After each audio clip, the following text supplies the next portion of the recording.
आप सभी विद्यार्थियों का हार्दिक स्वागत, हार्दिक अभिनंदन। प्रिय विद्यार्थियों, हिंदी साहित्य बीए फर्स्ट ईयर हिंदी साहित्य का फर्स्ट पेपर, जिसमें आपके जो चैप्टर है मीरा, और मीरा का तीसरा भाग हम पढ़ेंगे। इससे पहले दो भाग हमने पढ़े, और पहले भाग में हमने मीरा की काव्य विशेषताएं और मीरा का जो परिचय है वो पढ़ा। दूसरे भाग में हमने मुख्य मुख्य जो व्याख्याएं थी वो पढ़ी। आज हम पढ़ेंगे मीरा से संबंधित प्रश्नोत्तर, यानी कौन कौन से प्रश्न जो है वो आपके लिए बहुत इंपॉर्टेंट है, उनके बारे में थोड़ा सा आपको बता देता हूं। आज के टॉपिक बहुत अधिक महत्वपूर्ण है। एक तो आपको नवदा भक्ति के बारे में बताऊंगा, रोचक ज्ञान है ये। यानी मीरा ने जब पत्र लिखा था तुलसी को, और तुलसी ने बहुत सारी बातें भी लिखी थी, और मीरा के एक काव्य में नवदा भक्ति के बारे में आया, तो मैं आपको नवदा भक्ति भी बताऊंगा कि 9 प्रकार की भक्तियां कौन सी होती है। मीरा के पदों की व्याख्या हम पढ़ चुके हैं। इसके अलावा मीरा के काव्य में से मुख्य प्रश्नोत्तर कौन से हैं, ये एग्जाम के लिए बहुत अधिक महत्वपूर्ण है, तो ये हम पढ़ेंगे। इसमें से अगर मीरा में से आपके पाठ में से प्रश्न आ जाता है तो आप जरूर ऐसे ही करेंगे। पहला जो हमने पढ़ा था काव्य विशेषताएं, काव्यगत विशेषताएं, तो काव्यगत विशेषताएं प्रत्येक कवि की महत्वपूर्ण होती है, वो हम पढ़ चुके हैं।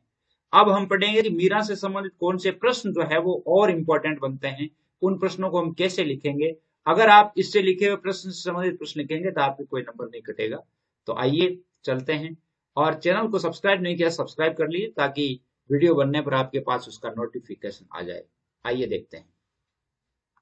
अगर आपके प्रश्न आ जाता है कि मीरा के काव्य सौंदर्य की साधारण समीक्षा प्रस्तुत कीजिए, अथवा मीरा की काव्यगत विशेषताओं एवं प्रवृत्तियों पर साधारण प्रकाश डालिए, तो हम इसको कैसे लिखेंगे। देखिए, उत्तर आपको इस तरह लिखना है कि हिंदी साहित्य के भक्तिकालीन कवियों में मीराबाई का स्थान महत्वपूर्ण है।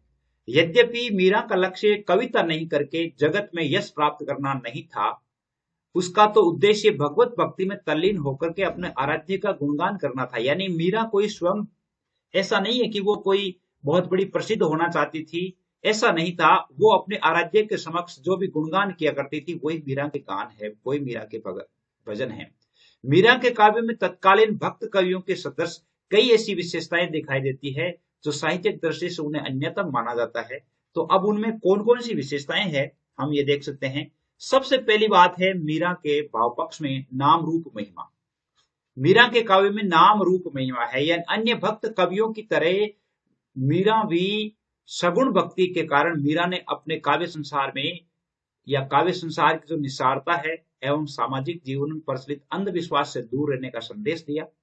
उन्होंने सत्संग, ईश्वरीय नाम, गुरु महिमा, इन सभी को मानसिक विकारों को मिटाने वाला बताया। उन्होंने कहा कि यदि हम ईश्वर को याद करेंगे, अपने गुरु की महिमा का वर्णन करेंगे, ईश्वर का नाम लेते रहेंगे, सत्संग करेंगे, तो हमारे मन से विकार दूर हो जाएंगे। और इनकी एक कविता की एक लाइन है कि राम नाम रस पीजे मनवा, राम नाम रस पीजे, तज कुसंग सत्संगत बैठ निध हरि चर्चा गुण लीजिए। ये जो है इनके काव्य में मिलता है। दूसरी है इनकी भक्ति भावना। मीरा ने माधुर्य भाव या कांता भाव की भक्ति की है। माधुर्य भाव की या कांता भाव की भक्ति को अर्थ हम इस प्रकार कह सकते हैं कि मीरा ने श्री कृष्ण को अपना पति मान करके भक्ति की है, और उन्होंने कहा कि मेरे तो गिरधर गोपाल दूसरो ना कोई, जांके सिर पर मोर मुकुट मेरो पति सोई, ऐसा कह करके भक्ति की है। तो इस प्रकार पति मान करके भक्ति, इसलिए कांता भाव की भक्ति की है। अपने आराध्य को पति और प्रेमी बताया है, और इस आधार पर आराध्य की उपासना करने से मीरा के काव्य में श्रृंगार रस की मार्मिक अभिव्यक्ति भी हुई है, जिससे उनकी माधुर्य भाव की भक्ति मानी जाती है। माधुर्य भाव की, यानी इसमें देखिए मीरा कहती है कि मेरे तो गिरधर गोपाल दूसरो ना कोई, जाके सिर पर मोर मुकुट मेरो पति सोई। यानी अपने प्रियतम की रूप माधुरी पर मोहित होकर के नाचती गाती है, और वो कहती है कि माई सामरे रंग राची, मैं तो सामरे रंग राची, सज सिंगार बांध पग घुंघरू, लोक लाज तज नाची। यानी मैं तो मेरे ईश्वर श्री कृष्ण के समक्ष जो है वो रंग में राच गई हूं, अर्थात मैं तो उनके समक्ष, मैंने सब कुछ लोक लाज छोड़ करके और मैं उनके सामने नाचती हूँ और मैं प्रसन्न रहती हूँ। इसके अलावा उनकी यानी विशेषताएं हैं विरह वियोग की वेदना। मीरा ने, ऐसे ही प्रश्न को आपको लिखेंगे, इसी प्रकार के पॉइंट आप उतार लीजिए। मीरा ने अपने आराध्य प्रियतम को प्रवासी, जोगी, ओलगिया कहकर के विरह वियोग में मार्मिक भावों की अभिव्यक्ति की है। उनके पदों में वियोगिनी की सभी वीर्य दशाएं निरूपित। एक जो वियोगिनी होती है अर्थात जो विरहिणी होती है, जिसका पति उसे छोड़ करके कहीं चला जाता है और उसके बाद में उसकी जो दशा होती है, सारी दशाएं उनके काव्य में देखने को मिलती है। जैसे वो लिखती है कि जोगिया निस्दिन जोऊ बाट, पामन चाले पंथ दुएल और आड़ा ओगट घाट। जोगिया निस्दिन जोऊ बाट, यानी वो बहुत अधिक ऐसे भी कहती है कि कोई कहियो रे प्रभु आवन की, कोई कहियो रे प्रभु आवन की मन भावन की, कोई कहियो रे प्रभु आवन की। और भी बहुत सारी बातें उन्होंने कही है। सावन आवन के गए कर गए कौल अनेक, गिनता गिनता घस गई आंगलियां रे। और ये कहते हैं कि अंशुवन जल सींच सींच के प्रेम बेल बोई, अब तो बेल फैल गई आनंद फल हुई। आपको कैसा लगता है जरूर बताइएगा, आपके कितना समझ में आता है जरूर बताइएगा। अंशुवन जल सींच सींच के प्रेम बेल बोई, अब तो बेल फैल गई आनंद फल हुई, यानी अब तो आनंद रूपी फल प्राप्त होने वाले हैं। इसमें उन्होंने अलंकारों का प्रयोग भी किया है। प्रिय मिलन का सुख आनंद, प्रिय मिलन सुख का आनंद भी उनके काव्य में मिलता है। मीरा ने यद्यपि अधिकांश पदों में वीर्य वेदना की अभिव्यक्ति की है, लेकिन कुछ पद जो है उन्होंने मिलन के जो सुख क्षण है, मिलन सुख के जो क्षण है, उनकी कोमलता और आनंदातिरेक भावमग्न जैसा का भी वर्णन किया है। कि जैसे मान लो उनके बिछड़े हुए प्रियतम जब मिलते हैं तो उनकी कैसी अनुभूति होती है। तब वो कहती है कि मैं तो गिरधर के घर जाऊं, मारो साचो प्रीतम देखत रूप लुभाऊं, यानी मैं तो गिरधर के घर जाऊं। यानी इस प्रकार क्या है कि वो श्री कृष्ण के पास में जाकर के उनकी मूर्ति के सामने, और ऐसा ही कहा जाता है कि मीरा जो है यानी मूर्ति के सामने नृत्य करती करती जो है उन्हीं की मूर्ति में समा जाती है। इस प्रकार की किंवदंतियां भी हम सुनते हैं। इसके अलावा इनके काव्य में है रहस्यात्मक अनुभूति। रहस्यात्मक अनुभूति में मीरा ने अपने आराध्य श्री कृष्ण को आध्यात्मिक रूप में अपना प्रियतम और पति बतलाया है। उन्होंने अपने प्रियतम को कहीं सगुण आकार का तो कहीं निर्गुण आकार का भी कहा है, कहीं पर सगुण साकार और कहीं निराकार भी कहा है। इस कारण उनके काव्य में रहस्यवाद की अनुभूति सशक्त व्यक्त हुई है। उन्होंने जो अपना ईश्वर श्री कृष्ण है, उनको इन्होंने निर्गुण परमात्मा की संज्ञा भी दी है, निर्गुण के रूप में भी व्यक्त किया है। जैसे चंद जाएगा सूरज जाएगा, जाएगा धरण आकाशी, पवन पाणु दोनों जाएंगे पर अटल रहे अविनाशी। अविनाशी यहाँ पर उन्होंने अपने आराध्य देव को कहा है। अविनाशी जो है वो एक निर्गुण की पहचान है। तो यानी इन्होंने निर्गुण भक्ति का भी समन्वय किया है, उनका समर्थन किया है। इसके अलावा उनके काव्य में मिलती है सरल भाव अभिव्यक्ति। मीरा के काव्य में अनुभूति की मार्मिकता है, परंतु कलिष्ठता और जटिलता बिल्कुल भी नहीं, क्योंकि उन्होंने जो शब्द प्रयोग किए हैं वो बोलचाल के शब्द हैं। मीरा अपने हृदय के कोमल उद्गारों को सरल तरीके से व्यक्त करती है। उसके सभी पदों में विरह, प्रेम, मिलन सुख, लोक व्यवहार, इन सभी का चित्रण हुआ है, परंतु कहीं भी भावों का उथलापन उसमें नहीं है।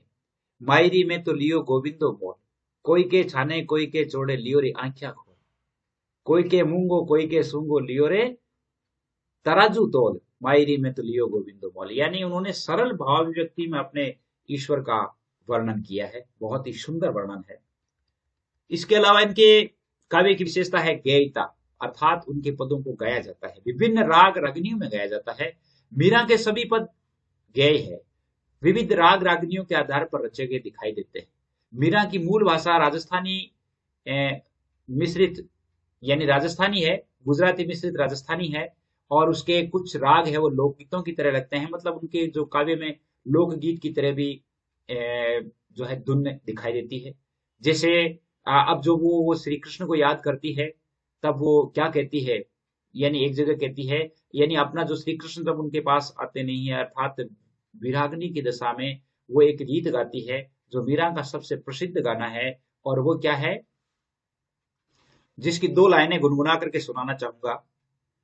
कोई मन कहियो रे सांभरियो गरिया बने की, कोई मन कहियो रे सांभरियो गरिया बने की, आवने की मने बावने की हो, आवने की मने बावने की, कोई मन कहियो रे सांभरियो गरिया बने की, आपो नहीं आवे समरा लिख नहीं भेजे, आपने आवेश हमरा लिख नहीं भेजे, बाण पड़ी र ललचावने की, हो बाण पड़ी रे ललचावने की, कोई भन कहियो रे सांवरियो घर आने की। तो इनके पदों में गहरता मिलती है।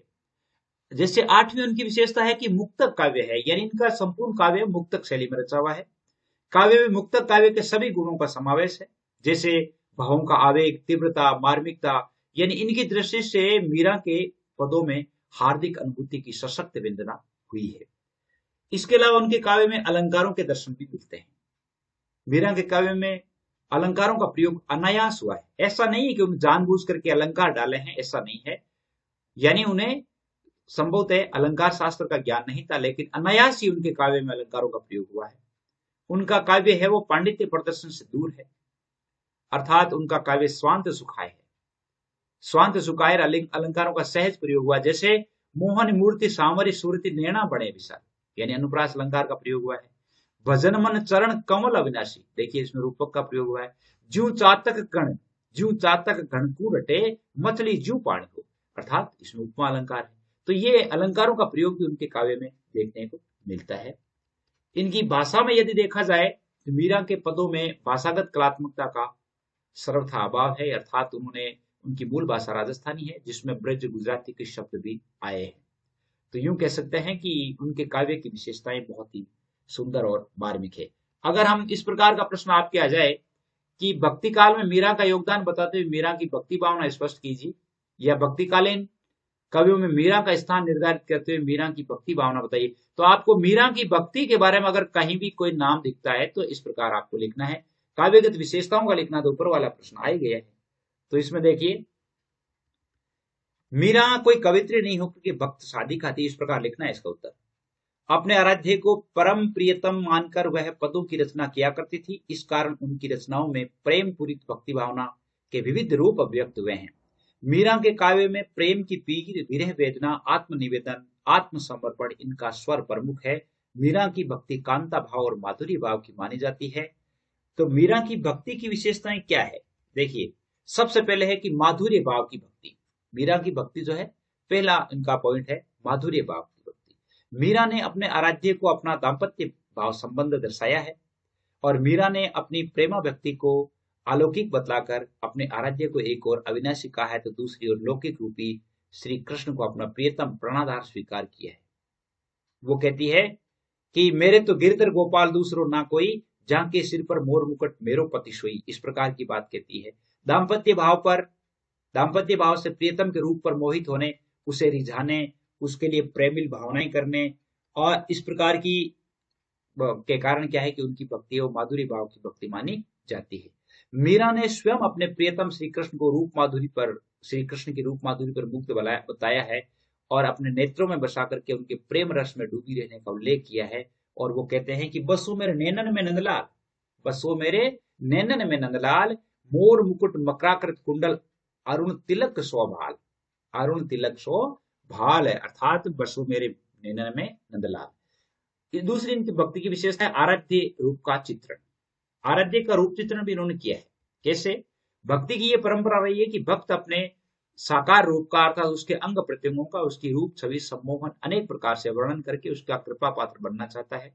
मीरा ने भी अपने काव्य में अपने आराध्य श्री कृष्ण के रूप सौंदर्य का वर्णन किया है, और वह स्वयं को रूप माधुरी पर मुक्त बताया है। वो कहती है कि आलेरी मेरे नैना बाण पड़ी, चित्त चढ़ी मेरे माधुरी मूर्ति उर्विच आण पड़ी, यानी श्री कृष्ण की जो सुंदर मूर्ति है वो मेरे हृदय के बीच अड़ गई है। भक्ति की तीसरी विशेषता है प्रियतम रूप में श्री कृष्ण की भक्ति, और मीरा ने स्वयं को श्री कृष्ण की प्रेम दीवानी कहा है।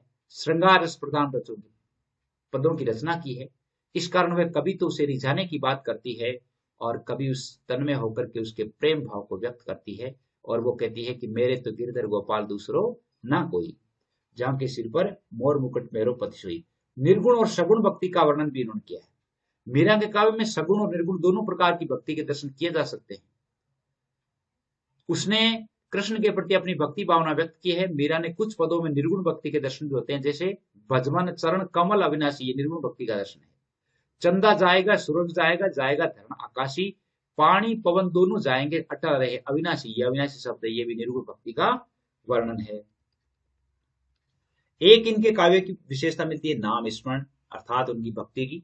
मीरा के पदों में आराध्य श्री कृष्ण के नाम का स्मरण और गुणों की महिमा का उल्लेख अनेक बार हुआ है। उन्होंने ईश्वर के नाम को अमूल्य बताकर उसका भजन करने के लिए भाव व्यक्त किया है। राम नाम रस पीजे मनवा, राम नाम रस पीजे, मेरा मन राम ही राम रटे, ऐसा भी कहा है।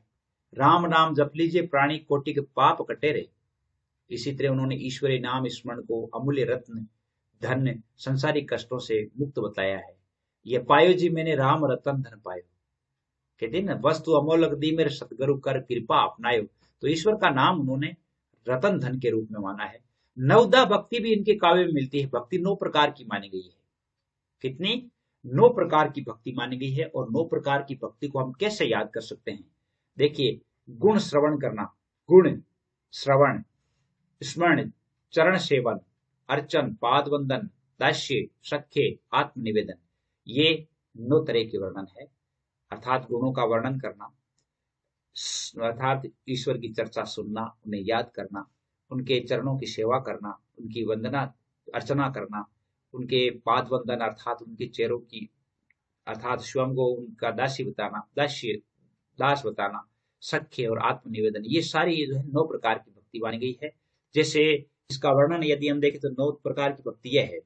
तुलसी ने 9 प्रकार की भक्तियां बताई है कि प्रथम भक्ति संतन कर संगार, दूसरे रतिमम कथा प्रसंगा। अर्थात पहली भक्ति वो होती है जो संतों के साथ रहते हैं, दूसरी होती है जो ईश्वर के प्रेम में, ईश्वर की जहां कहीं भी कथा होती है उसमें रस लेना। गुरुपद पंकज सेवा तीसरी भक्ति है, मान गुरु के पदों की सेवा करना, गुरु की सेवा करना, ये तीसरी भक्ति है। चौथी भक्ति मम गुणगन करे कपट ज्ञान, और जो ईश्वर का अपने मन से कपट निकाल करके और ईश्वर का गुणगान करता है, ये चौथी भक्ति है। मंत्र जाप मम दृढ़ विश्वासा, पंचम भजन सुवेद प्रकाशा। 5वीं भक्ति वो होती है जिसमें मन में दृढ़ विश्वास होता है और अपने ईश्वर आराध्य के मंत्र जाप में विश्वास होता है, दृढ़ विश्वास होना, ये भी एक 5वीं भक्ति है। छठ दमशील विरति हुई कर्मा, निरत निरंतर सज्जन धर्मा, और जो व्यक्ति सज्जन प्रवृत्ति से रह करके और दम्भ और यूं कह सकते हैं कि शीलवान होता है, चरित्रवान होता है, ये 6ठी भक्ति है। 7वां सम मोहि मैं जग देखा, और मोते संत अधिक कर लेखा। और 7वीं भक्ति वो होती है जिसमें संपूर्ण संसार में ईश्वर के दर्शन करता है। ऐसा कहता है कि कण कण में भगवान है, अर्थात प्रत्येक कण में उसे भगवान के दर्शन होते हैं, और संतों को है वो ईश्वर से भी पहले रखता है। 8वां जथा लाभ संतोषा, और सपनों नहीं देखे परदोषा। और 8वीं भक्ति वो होती है जो व्यक्ति संतोष धारण कर लेते हैं, अर्थात जितना उनको मिलता है उतने में संतोष धारण करता है और दूसरे में किसी प्रकार का दोष नहीं देखता है, अर्थात किसी तरह की चुगली नहीं करता है, किसी तरह की निंदा नहीं करता है, वह 8वीं भक्ति है। नव सरल सब सन छल हीना, और मम भरोसे हियन हर्ष दीना। और 9वीं भक्ति वो होती है जो जिनका हृदय है वो बिल्कुल छलहीन होता है, किसी से पाप कपट नहीं रखता है, ईश्वर में विश्वास रखता है और हमेशा खुश रहता है। 9वां एक जिनके होई नारी पुरुष सचराचर कोई, यानी ये जो 9 प्रकार की भक्तियां मैंने बतलाई है, इनमें से यदि किसी के पास एक ही भक्ति हो जाती है तो यूं मानो कि वो संपूर्ण चराचर जगत में एक भक्त हैं। तो 9 प्रकार की भक्तियां हैं, वो सारे दर्शन है वो इनकी भक्ति कविता में मिल जाते हैं। वो कहते हैं, करूं अबला कर जोरे, श्याम तुम्हारी दासी, दासी मीरा लाल गिरधर तारो अबे मोही, यानी इस प्रकार की भक्ति भी वो कहते हैं।